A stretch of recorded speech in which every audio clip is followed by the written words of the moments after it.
నమస్తే, welcome to Manam TV. నేను anchor Siri. ప్రస్తుతం మనతో పాటు వెజిటేబుల్ థెరపిస్ట్, అలాగే లియో డైట్ స్పెషలిస్ట్, అలాగే sun spiritual society founder Vikramaditya garu ఉన్నారు. ఆయనతో మాట్లాడదాం. గురుగారు నమస్కారం. సూర్యోస్మిత. గురువు గారు, ఇందాకే మనం వెజిటేబుల్స్ గురించి మీరు చెప్పారు ఒక టాపిక్ లో, కానీ ఇందులో కొంచెం బ్రీఫ్ గా వెళ్దాము. మీరు ఎప్పుడు చెప్తూ ఉంటారు వెజిటేబుల్స్ లో అన్ని ఔషధ గుణాలు ఉంటాయి, మనకి వేరే ట్రీట్మెంట్ అవసరం లేదు, దాని నుంచే మీరు ట్రీట్ చేస్తూ ఉంటారని చెప్పేసి. అసలు ఏ వెజిటేబుల్ లో ఎలాంటి ఔషధ గుణాలు ఉంటాయి, అలాగే రోజు కూడా వెజిటేబుల్స్ మామూలుగా మనము కుక్ చేసుకొని తింటూ ఉంటాము, సో అలా కుక్ చేసుకొని తినటం వల్ల కూడా అలాంటి ఔషధ గుణాలు వస్తాయా, లేకపోతే మీరు ఎప్పుడు చెప్తూ ఉంటారు బాయిల్ ఆవిరిలో ఉడికించడం లాంటి పద్ధతులు అలా చేస్తేనే వస్తాయా? అసలు డీటెయిల్ గా చెప్పండి. గుడ్. ఫస్ట్ మీకు ఒక క్లారిటీ ఇస్తా. Leo diet specialist, vegetable therapist, sun spiritual society, ఈ మూడేట్లకి ఉన్నటువంటి అనుసంధానం చెప్తా. సన్ సూర్యుడు, ఆరోగ్య ప్రదాత, ఐశ్వర్యదాత. అంటే ఇక్కడ మనం గర్వంగా మీరు అంటే ఎవరినన్నా ఇంటర్వ్యూ చేస్తే డివోషనల్ ఒక ఆయన చేస్తారు, డాక్టర్లు ఒకలా చేస్తారు. భగవంతుడు నాకు ఇచ్చిన వరం ఏంటంటే డివోషనల్ అండ్ డాక్టర్. అంటే ఆరోగ్యం ఐశ్వర్యం, లేకపోతే ఆరోగ్యం ఆధ్యాత్మికత, రెండిటిని కూడా భగవంతుడు నాకు ఇచ్చాడు. ఇందులో లియో అనేది సూర్యుడి యొక్క అంటే సింహరాశి. లియో సింహం. దాంట్లో ఉన్నటువంటి క్వాలిటీస్కి తగ్గట్టుగా అంటే ఆ క్వాలిటీస్ సూర్యుడిలో ఏ క్వాలిటీస్ అయితే ఉన్నాయో ఆ జీవికి సింహము అని పేరు పెట్టారు. అలాగే చూడండి గుర్రం దానికి ఉన్నటువంటి క్వాలిటీ ఏంటి? స్పీడ్. సూర్యుడి యొక్క కిరణానికి స్పీడ్ ఉంది, అందుకని దాని పేరు హార్స్ పవర్. గుర్రంలో ఆ పవర్ ఉంది కాబట్టి దానికి గుర్రము. ఆ జీవికి ఆ స్పీడ్ అంటే విపరీతమైనటువంటి వేగాన్ని కలిగి ఉన్న దాన్ని గుర్రము, హార్స్ పవర్ అంటాం. ఇలా లియో డైట్ సూర్యుడికి సంబంధించింది కాబట్టి ఆరోగ్య ప్రదాత. అది మనకి జ్యోతిష్ శాస్త్రంలో మేషం నుంచి మీనం వరకు ఉన్న రాసుల్లో 5వ రాశి అయింది. పంచము జ్ఞానాన్ని ఇస్తుంది, సూర్యుడు జ్ఞాన ప్రదాత. అలాగే ప్రేమనిస్తుంది. ప్రేమతో అంటే మీకు చూడండి, మనకి శంకరదాద ఎంబీబీఎస్లో హగ్ చేసుకుంటే రోగాలు పోతాయని అవుతూ మాట్లాడతారు. అంటే ఎవరైతే అంటే పూర్వం మనకి అలా డాక్టర్లు ఉండేవారమ్మా. పూర్వం ఉన్న డాక్టర్లు ఎంబీబీఎస్ డాక్టర్లే, ఇంగ్లీష్ డాక్టర్లే, మనవాళ్లే. హస్తవాసి ఆయన దగ్గరికి వెళ్తే ఆయన ఏం చేస్తాడు? పక్కన పెడితే నాడి పట్టుకుంటాడు, స్టెథోస్కోప్ దగ్గర పెట్టి ఇలా పట్టి చూస్తాడు, వెనక్కి తిరగమంటాడు, ఇవన్నీ చేస్తారు. ఏం తెలుస్తుంది? ఏమీ తెలియక్కర్లే. ఒక మనిషి బాగా మాట్లాడడానికి సమయం కేటాయించేవారు. తెలుస్తుంది, హార్ట్ బీట్ అయ్యి తెలుస్తుంది, ఏం తెలియదనేం కాదు. చిన్నగా శబ్దాన్ని అంటే వాళ్ళు అంత సునిశ్చితంగా దాన్ని చూసేవారు, నాడి పట్టుకునేవారు. అంటే నాడి పట్టుకోవడం అనేది ఆయుర్వేద వైద్యంలో ఉంది తప్ప వెస్టర్న్ వైద్యంలో నాడి పట్టుకోవడం లేదు. మనకి పూర్వం డాక్టర్లు నాడి పట్టుకునేవారు, వాచి చూసుకుంటూ ఉండేవారు. ఇవన్నీ అంటే వైద్యుడికి ఉండవలసినటువంటి లక్షణాలు. వైద్యో నారాయణో హరేనే అంత ఈజీగా చెప్పలేదు. అది వాళ్ళు ఇంగ్లీష్ వైద్యులైనా, హోమియోపతి వైద్యులైనా, ఆయుర్వేదమైన వైద్యులు, ఇది ప్రధానం. ఇక్కడ మనం ఈ అంటే లియో సన్ వెజిటేబుల్ థెరపీ. ఇక మీరు అడిగింది ఏంటంటే వండుకుని ఆవిరి పట్టుకుని తీసుకోవాలా, వాటిలో ఉన్నటువంటి క్వాలిటీస్ ఏంటి? సూర్యుడు తనలో ఉన్నటువంటి అద్భుతమైనటువంటి క్వాలిటీస్ని జంతువులు స్వీకరిస్తే వాటికి అవి నామాలుగా మారినాయి. ఒక జీవి ఉంది ఆవు, అది సూర్యుడి నుంచి ఒక అద్భుతమైనటువంటి కిరణాన్ని స్వీకరిస్తుంది కాబట్టి దాన్ని గోమాత అన్నారు. అంటే సూర్యుడిలో వచ్చినటువంటి ఒక స్పెషల్ కిరణాన్ని అదొక్కటే తీసుకోగలదు. సంథింగ్ స్పెషల్ హార్స్ తీసుకుంటుంది, సంథింగ్ స్పెషల్ కోతి తీసుకుంటుంది. ఆ కిరణాన్ని అది తీసుకుంది కాబట్టి దానికి ఆ పేరుంది. ఇక్కడ కొన్ని ఇన్ని రకాల అన్నిటినీ కలిపి ఎక్కువ తీసుకుంటాం కాబట్టి మనకి మనుషులు అలా కొన్ని రకాల. బూడిద గుమ్మడికాయ ఉంది అంటే ఈయనలో ఎన్ని కిరణాలు ఉన్నాయి? సూర్యుడిలో మనం ఇన్ని మాట్లాడుతున్నాం కదా.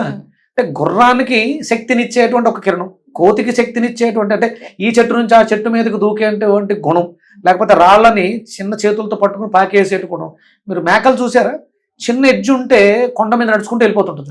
ఆ కిరణాన్ని స్వీకరించే గుణం మేకకు ఉంది, అందుకని దానికి ఆ పేరు. మేషము, మేక, గొర్రె అంటే డిఫరెంట్.